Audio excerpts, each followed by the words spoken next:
Nous allons continuer notre série de vidéos qui concerne les 7 vertus chrétiennes que nous avons séparées de manière volontaire avec les vertus théologales d'un côté et les vertus cardinales de l'autre. Alors, dans un premier temps, nous avions vu la foi. Donc c'est une des vertus théologales et nous avons vu que c'était la vertu primordiale. C'est la première vertu, c'est elle qui donne tout le reste. Sans elle, il n'y a rien. Alors, nous allons voir aujourd'hui la seconde vertu, qui est l'espérance. L'espérance, c'est ce qui permet à un homme, eh bien, de ne pas flancher. C'est-à-dire que quand on a la foi, on croit, c'est très bien, c'est le départ. Mais ça ne suffit pas. Dans notre vie, nous sommes, comme dans cette parabole du Christ, sur la maison qui repose et qui est construite sur du sable, et celle qui est construite sur de la roche. Eh bien, la maison qui est construite sur du sable, elle, s'il y a une très grande vague, s'il y a un vent très fort, elle sera complètement détruite. C'est-à-dire, à la première très grosse difficulté, épreuve, elle ne tiendra pas. De même, la maison qui, elle, est construite sur du roc, eh bien, celle-ci, elle peut résister aux diverses attaques, aux épreuves, aux difficultés. Il en va de même pour l'homme. L'homme qui a une foi qui est basée sur du sable, donc qui n'a pas développé, quand il y a une très grosse difficulté, une grande épreuve, et dans notre vie on passe tous par de très difficiles épreuves, eh bien, à la moindre épreuve, un tant soit peu difficile et dure, eh bien, cette foi va sombrer, elle va disparaître. Puisque l'espérance, qui est elle vraiment ce qui tient accroché à la foi, eh bien, elle aura cassé. Il faut voir l'espérance comme l'ancre d'un bateau qui est amarré. Eh bien, cette ancre-là, quand elle se tient bien, le bateau reste sur place. Mais si elle n'est pas amarrée, alors, s'il y a de grands vents, le bateau vacille et s'en va. L'espérance, c'est donc très très important. Et ce n'est pas quelque chose d'aussi simple que la foi. On peut avoir initialement la foi en Dieu. Certains naissent dans des familles chrétiennes, ou même dans des familles croyantes en général, et pour eux c'est tout à fait normal d'avoir la foi. C'est quelque chose qui est venu évidemment de Dieu dans un premier temps, mais aussi de l'éducation. Donc les parents qui se sont engagés, au travers du baptême, de donner une éducation chrétienne à l'enfant, eh bien, ces parents-là, si dans leur vie ils ont tenu cette promesse, eh bien, l'enfant grandit naturellement avec la foi. Il a foi en Dieu. Évidemment, il faut encore affermir et fortifier cette foi, mais il va le faire toute sa vie. Mais le début est déjà présent. Cette graine de la foi est déjà présente. Seulement, il y a d'un côté la foi qu'il faut affermir et qui est venue grâce à Dieu et grâce au travail des parents, de l'éducation des parents. Mais l'espérance, elle est à construire complètement. Cette espérance-là, quand bien même elle peut être donnée par les parents, par le catéchisme, puisqu'on parle évidemment de cette promesse de Dieu, un jour d'être dans son royaume céleste, d'être au paradis, donc d'atteindre la vision béatifique, eh bien, quand on voit de loin, puisqu'on est très loin encore de cela, eh bien quand on voit de loin cette promesse, le temps d'arriver à ce point-là, il peut nous arriver beaucoup de choses. Il peut nous arriver des obstacles, des accidents. Si notre regard qui est porté vers cet objectif, qui est la vision béatifique, eh bien n'est pas assez ferme, n'est pas assez entraîné, n'est pas assez mature, eh bien, quand il y a un accident, quand il y a une difficulté, un obstacle, eh bien on ne regarde plus après cet objectif que nous avions auparavant. On le perd de vue, tout simplement parce que nous ne l'avons pas assez travaillé, nous ne l'avons pas assez affermi, afin qu'elle soit solide, qu'elle soit tenace, et du coup, elle a disparu, elle a chuté.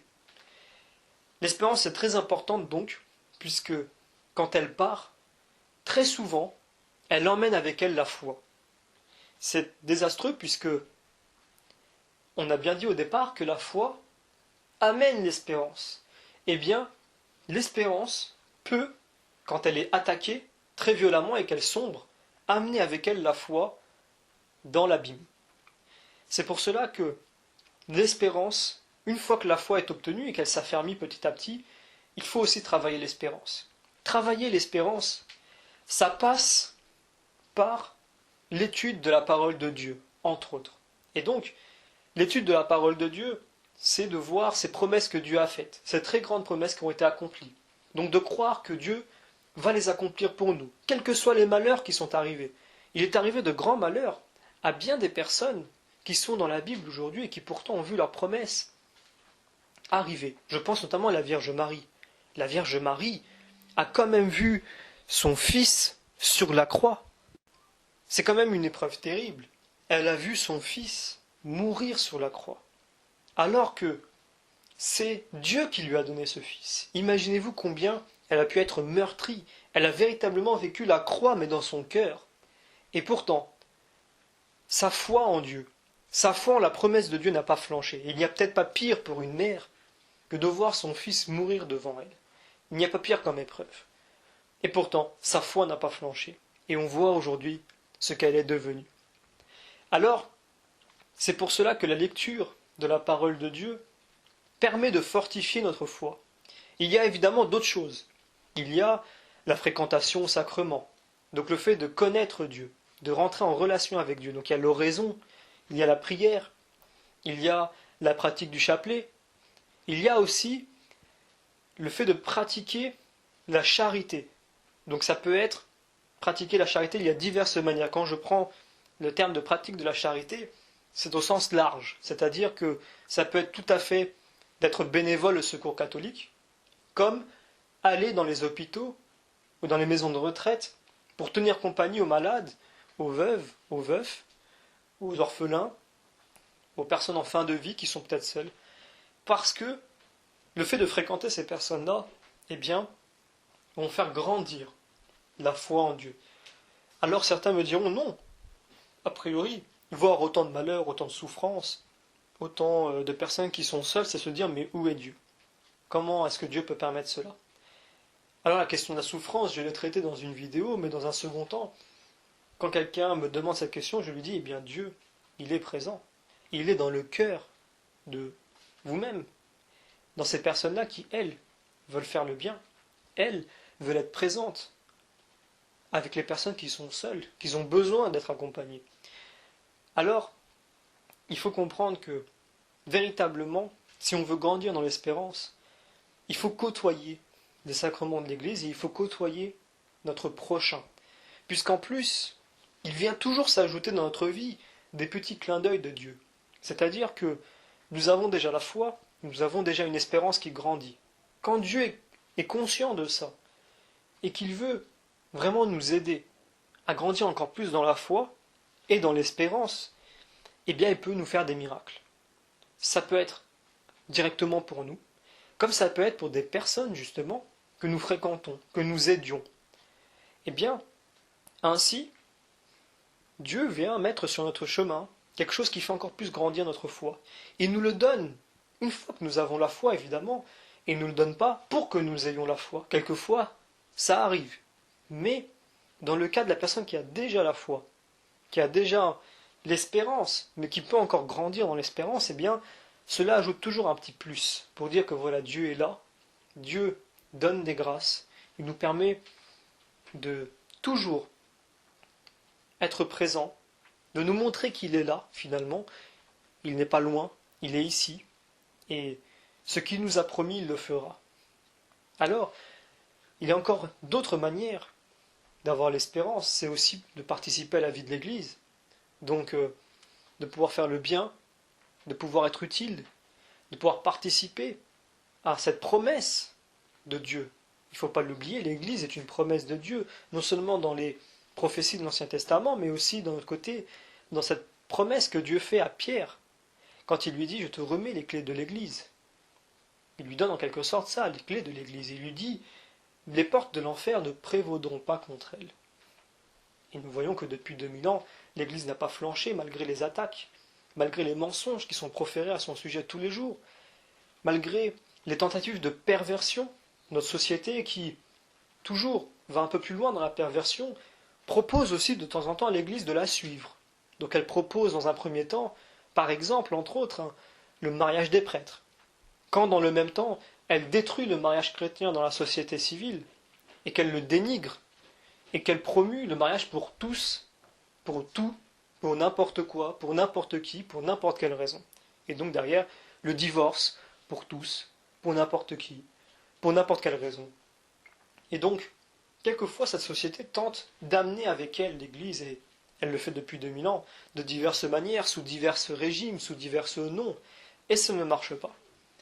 Donc Dieu a vraiment tenu sa promesse concernant l'Église, et il continue à la tenir tous les jours. C'est une promesse visible du Seigneur. Alors, cette espérance, par tous les moyens que je viens de donner, et sûrement d'autres encore, eh bien, elle peut se développer. Et il faut qu'elle se développe. Puisque tous nous passons par des problèmes dans la vie, par des malheurs, par des accidents. Si notre espérance n'est pas assez grande, on peut se laisser envahir par nos ressentis, nos sentiments qui sont en train de nous cacher la vue, de nous faire voir le monde tout en noir, et donc obscurcir notre vision et nous la réduire à nous-mêmes, à la pièce où on se trouve. Vous savez, quand on vit quelque chose de très difficile, on sent que le monde entier s'est écroulé, qu'on est seul. Et donc quand on est dans notre chambre, on ne voit pas plus loin que les 4 murs de notre pièce. Beaucoup savent et comprennent ce que je suis en train de dire, puisqu'ils sont passés par des malheurs tels que leur visibilité de l'espérance de ce royaume de Dieu a été quelquefois très violemment écorchée. Alors évidemment, tous, on passe par ce moment où, dans de grands malheurs, on ne pense plus forcément à l'espérance.